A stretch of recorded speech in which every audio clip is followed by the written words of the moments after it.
Hello everyone, welcome back to my channel. I am Urvi Joshi and today we are going to discuss about the summary of the novel The Old Man and the Sea from American literature. This novella has been written by Ernest Hemingway. About the author, full name Ernest Miller Hemingway, born in 1899 and died in 1961. This is an American writer. Genre of literature, જોનરાનો મતલબ થશે સાહિત્ય પ્રકાર. Short story અને novel એ લખે છે mostly. Awards 1954માં એમને નોબેલ પ્રાઇઝ મળેલો છે ફોર લિટરેચર એન્ડ 1953માં Pulitzer prize for this novel. Okay, મતલબ કે the old man and the sea માટે કરીને એમને પુલિત્ઝર પ્રાઇઝ મળેલું 1953માં. આ તમને એમસીક્યુમાં આવી શકે છે અને આ તમે તમારા ઇન્ટ્રોડક્શનમાં શ્યોરલી મેન્શન કરજો. His lucid prose style exerted a powerful influence on American and British fiction in 20th century. Notable works, આમાંથી 3 થી 4 તમારે વર્ક્સ યાદ રાખવાના અને એને તમારે તમારા બધા ઇન્ટ્રોડક્શનની અંદર યુઝ કરવાનું. A clean well lighted place and our time, farewell to arms, hills like white elephants, a movable feast, across the river and into the trees, death in the afternoon, for whom the bell tolls, green hills of Africa, and yes, the old man and the sea. Now, characters. So, Santiago અને મેનોલિન આ બે આપણા સૌથી important character છે. આના સિવાયના જે character છે એ ક્યાંય પણ નોવેલમાં અપિયર નથી થતા, છતાં મહત્ત્વના છે. કઈ રીતે છે એ આપણે આગળ જોઈશું. સો પહેલો છે Santiago. Santiago is an old man and protagonist of the novella. આપણે નોવેલા જે છે એનો પ્રોટેગોનિસ્ટ એટલે કે હીરો છે. આની જગ્યાએ તમે હીરો વર્ડ પણ યુઝ કરી શકો. The meaning is the same. When the novel begins we come to know that Santiago is an old fisherman of his village. વિલેજની જગ્યાએ ક્યુબ વર્ડ યુઝ કરેલું છે or Cuba. Who is going through the toughest time of his life. He come back with an empty handed from the sea, although he knows about his skill. He knows about his skills or about the sea, but unable to catch a fish from last 84 days. બરોબર, એક વૃદ્ધ વ્યક્તિ છે, વૃદ્ધ માછીમાર છે અને 84 દિવસ એ દરિયામાં જાય છે પણ ખાલી હાથે પાછો આવે છે. એટલે ગામના લોકો પણ એવું માને છે કે આનું બેડ લક ચાલે છે અને આ વ્યક્તિ લકી નથી આપણા માટે. આના કારણે એની સાથે જે મેનોલિન હશે, જે 5 વર્ષનો બાળક હશે, જેની સાથે ટ્રેનિંગ લેતો હશે, એનું બહુ ધ્યાન રાખતો હશે, એના માટે કરીને એટલે કે મેનોલિન માટે કરીને સેન્ટિયાગો જે છે એનો એક આઈડિયલ છે એઝ અ પર્સન અને એઝ અ ફિશરમેન, બંને રીતે. એટલે એને કહે છે કે તું હવે સેન્ટિયાગોનો સાથ મૂકી દે અને બીજાની બોટમાં પ્રેક્ટિસ કર કે જેથી તારી જે ફિશિંગ સ્કિલ છે એ વધુ સારી થાય. મતલબ કે ગામના લોકો જે છે એ એની ખરેખર બહુ હાંસી ઉડાવતા હોય છે. He is an example of determination and hard work. ખરેખર જોવા જાઓ તો એનો દ્રઢ નિશ્ચયપણું અને એનું મહેનત એનો એક આપણા સામે એક ઉદાહરણ છે. ડિટર્મિનેશનનો મતલબ થશે દ્રઢ નિશ્ચયી. ધો ધીસ કેરેક્ટર મતલબ કે Santiago through this character Hemingway depicts an image of will power. આ કેરેક્ટરની મદદથી એને એક વિલ પાવર કેવો હોવું જોઈએ વ્યક્તિનો એનું એક એક્ઝામ્પલ મૂક્યું છે. As we know an old man Santiago whose physical power is over. કેમ કે આપણે જાણીએ છીએ કે ઓલ્ડ વ્યક્તિ છે એટલે એનું ફિઝિકલ પાવર એટલું નથી because of age, but still he caught marlin a large fish. બરાબર, છતાં પણ એ માર્લિનને પકડે છે જે ખરેખર બધાને એવું થાય છે કે શાર્ક જેટલી મોટી માછલી છે. એને એ પકડે છે, 3 દિવસ સ્ટ્રગલ કરે છે ને એને લઈને આવે છે. એટલે બતાવે છે કે એક વ્યક્તિનો વિલ પાવર હોય તો એ શું કરી શકે છે.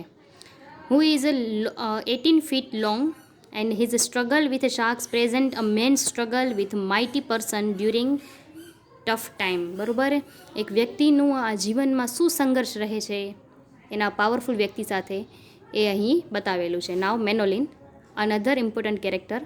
મેનોલિન is present only in the beginning and the end of the novel. શરૂઆતમાં અને અંતમાં એ બતાવે છે. His presence is important for Santiago.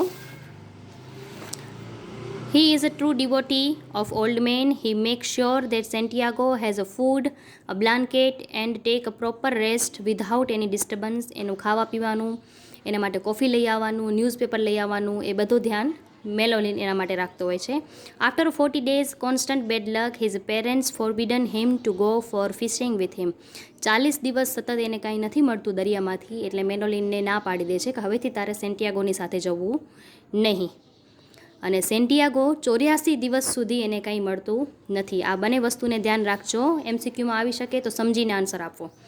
નાવ જો ડી મેગિયો, આ ક્યાંય અપિયર નહીં થાય. He never appears in the novel. He was a centre fielder for New York યોકિન્સ ફ્રોમ 1936 to 1951. આ પ્લેયર છે બરાબર, જે આર્મ રેસલિંગ કરતો હશે અને એના બોન્સ પરમાં ચોંટ આવેલી હોય છે, પણ છતાં એ કઈ રીતે એના દુશ્મનોને ધૂળ ચટાવે છે એના વિશેની વાત છે.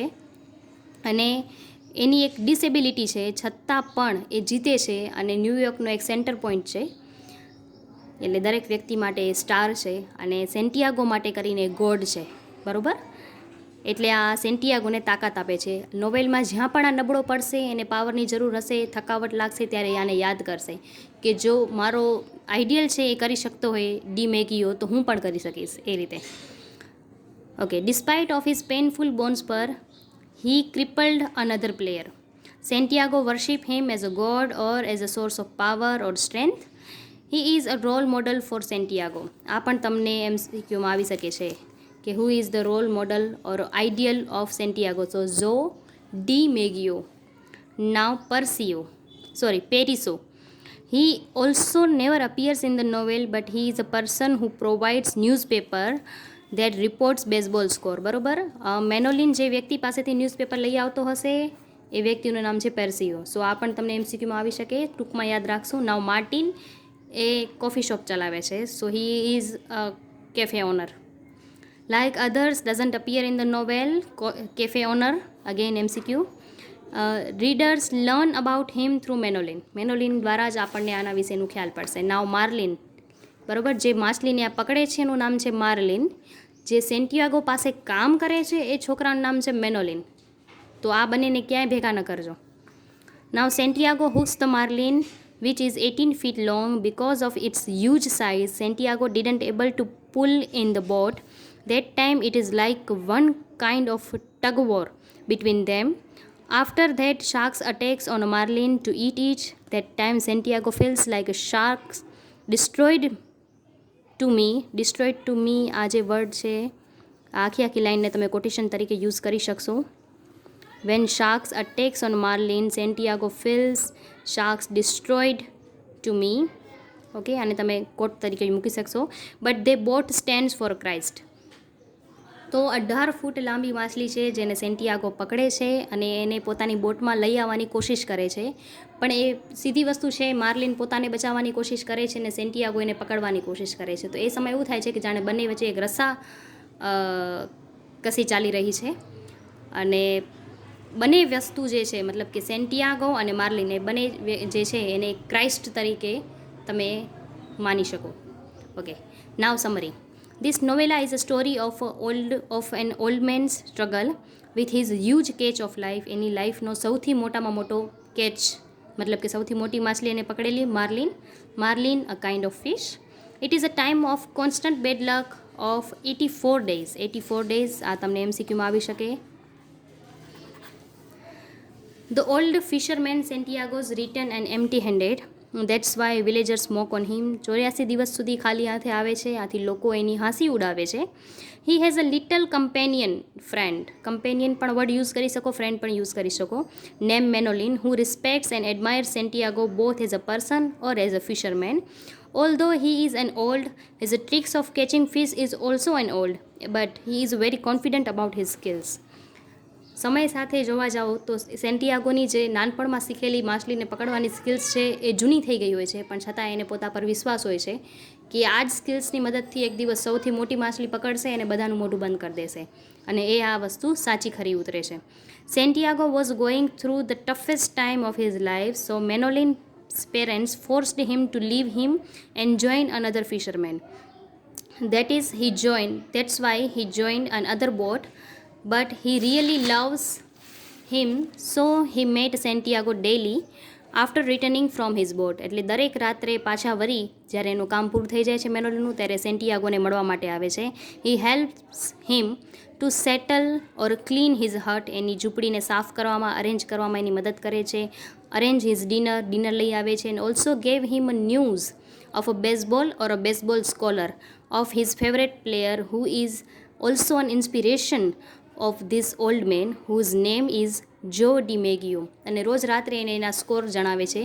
શા માટે? કે જેથી ઓલ્ડ મેન જે છે એ અંદરથી મોટિવેટેડ રહે અને એને એમ થાય કે ના હું પણ કરી શકીશ, એની અંદરનો આત્મવિશ્વાસ એઝ ઇટ ઇઝ રહે, એ માટે આ કામ કરતો હોય છે, એને કંપની આપે છે.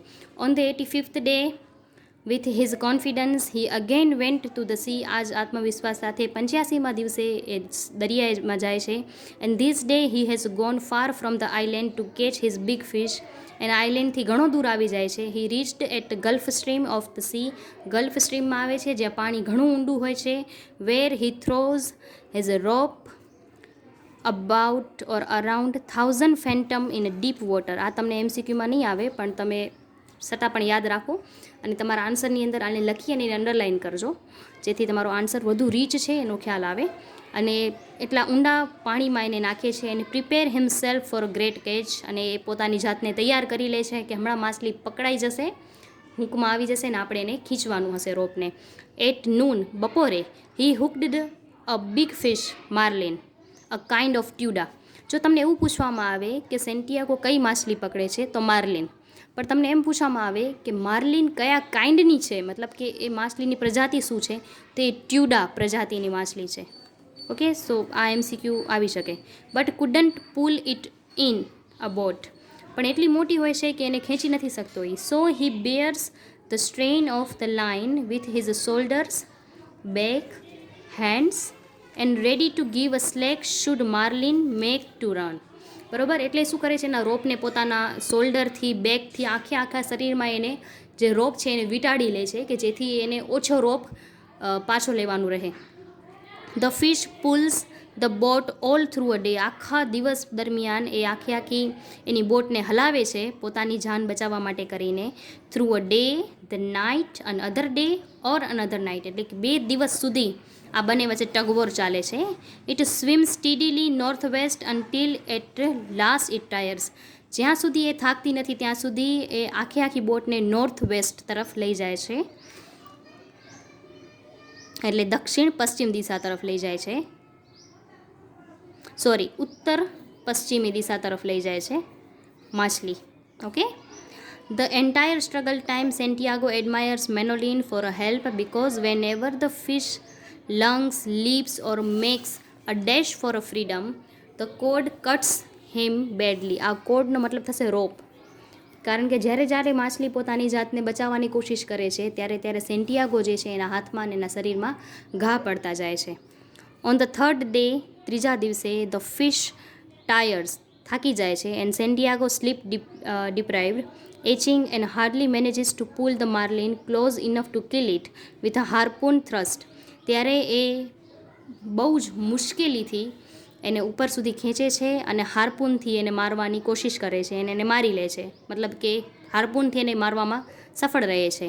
ઇટ્સ ડેડ, એ મરી જાય છે. And he lashes it to the boat and set sail for home. અને એને પોતાના બોટથી બાંધે છે અને ઘર તરફ આવવા તૈયાર થાય છે. While the old man is excited for the prize that marlin will bring at the market. અને એક્સાઇટેડ હોય છે, ખુશ હોય છે કે ખરેખર મને આની બહુ મોટી કિંમત મળશે માર્કેટમાં. It is the largest fish had ever seen Santiago. એની લાઈફમાં આટલી મોટી માછલી ક્યારેય જોઈ નહોતી. People who will eat the fish are unworthy of its greatness compare to others. અને એને વિશ્વાસ હોય છે કે જે પણ વ્યક્તિ આનું માછલીનું માંસ ખાશે એની સામે બીજી બધી માછલીનું માંસ જે છે એ ફીકા થઈ જશે. As marlins blood make trails in the water and attract sharks. એનું જે લોહી છે એ દરિયાના પાણીમાં નીકળવાનું ચાલુ થઈ જાય છે અને બીજી માછલીઓને એની સ્મેલ આવે છે લોહીની અને શાર્ક્સ અટ્રેક્ટ થવાની ચાલુ થઈ જાય છે. He kills sharks with the harpoons or we can say that he manages to save his marlin by harpoons. In this struggle he lost his harpoon. With a great struggle, he manages Marlin, although he kills several sharks, more and more appears, and by the time night falls, Santiago continued his fight against them. જેટલી એ શાર્ક્સને મારતો આવે છે એટલી બીજી બધી જ વધારાની shark જે છે એ અપિયર થતી હોય એવું લાગે છે. આ જ લડાઈની અંદર એનું હાર્પૂન જે છે એ ખોવાઈ જાય છે. હાર્પૂન મતલબ એક ચપ્પુ જેવો હથિયાર હશે તીક્ષ્ણ કે જેને આમ ખૂંસાડેમાંથી માછલીને મારી નાખવામાં આવે છે. અને એવી જ સ્ટ્રગલની અંદર એની રાત પડી જાય છે. પણ છતાં પણ સેન્ટિયાગોની જે લડાઈ છે માછલીઓ સાથે એ ચાલુ રહી છે. એમ કહી શકીએ કે એના માર્લિનને બચાવવાની કોશિશ કરે છે. પણ જે શાર્ક્સ છે એ બધા એ માછલીમાંથી બટકા ભરી ભરીને હાલી જાય છે માર્લિનમાંથી. દે ઓલ ઈટ માર્લિન્સ પ્રિસિયસ મીટ, અને બધાએ આવીને એનું જે કિંમતી માંસ હોય છે એ ખાવાનું ચાલુ કરી દે છે. Living only સ્કેલ્ટન, head and tell, માત્ર એનું સ્કેલ્ટન રહે છે, હેડ એટલે માથું અને પૂંછડી આટલું જ બાકી રહે છે. બાકી બધું શાર્ક્સ ખાઈ જાય છે એના માંસને. He has a regression for going too far, અને એની અંદર ક્યાંક ને ક્યાંક રિગ્રેશન હોય છે, પસ્તાવો હોય છે કે હું એટલો દૂર આવી ગયો, આથી હું મારા ઘરે એટલો જલ્દી નથી પહોંચી શકતો. He arrives home before daybreak, અને સવારને પરોઢ થાય એનાથી પહેલે એ ઘરે પહોંચે છે. એન્ડ સ્લીપ્સ વેરી ડીપલી, ઘરે આવીને સૂઈ જાય છે. એટલે એની બોટની અંદર માછલી હજી બાંધેલી જ હોય છે. નાવ ધ નેક્સ્ટ મોર્નિંગ, બીજા દિવસે સવારે, અ ક્રાઉડ ઓફ અમેઝડ, અને ઘણા આ ક્રાઉડની અંદર ફોરેન ટુરિસ્ટર્સ હશે,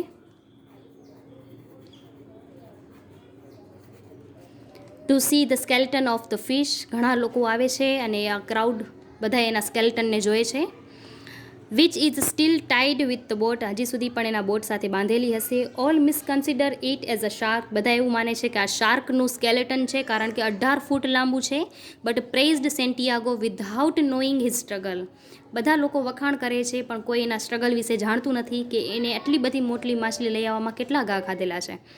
મોર over Manolin who felt sick in worrying about Santiago, ખરેખર એને બહુ ચિંતા હોય છે સેન્ટિયાગોની, અને આની ચિંતાના કારણે એ બીમાર પડી ગયો હોય છે. Become happy to see him in his bed, અને એ આવીને જોઈ છે કે સેન્ટિયાગો આરામથી સૂતો છે, તે જોઈને એને આનંદ થાય છે, એની આંખોમાં આંસુ આવી જાય છે, અને એના ઘા પર એ દવા લગાડે છે. As usual he brings coffee, daily newspaper with baseball scores, અને એઝ યુઝ્યુઅલ એ કોફી ને બધું લઈને એના માટે આવ્યો હોય છે. When he wakes up, both agreed to be a partner again, અને બંને જણા નક્કી કરે છે કે હવેથી પાછા આપણે એકબીજાના પાર્ટનર બની જશું. And then he sleeps again, અને પાછો સેન્ટિયાગો સૂઈ જાય છે કારણ કે થાકેલો હોય છે. And seeing his dream of lion playing at African beach, અને એ પાછો એનું વર્ષો જૂનું જે સપનું હોય છે એ જોવે છે કે એક લાયન છે જે આફ્રિકન બીચ પર રમી રહ્યો છે. આ પણ તમને MCQમાં આવી શકે એમ છે. સો અહીં આપણી આ નોવેલની સમરી, એના કેરેક્ટર્સ અને ઓથર વિશેની ઇમ્પોર્ટન્ટ ડિટેલ્સ સાથે આ જે વિડીયો છે અહીં જ પૂરો થાય છે. સો that's it four today's video guys. I hope you like it, અને તમને આ એક્ઝામ માટે હેલ્પફુલ રહે. જો તમને આ પસંદ આવ્યો હોય તો તેને લાઇક કરજો, તમારા ફ્રેન્ડ સાથે શેર કરજો, અને મારી ચેનલને સબસ્ક્રાઈબ કરજો આવા જ વધારાના વિડીયો માટે. At last, thank you so much. ધન્યવાદ. May God bless you to all. Take care.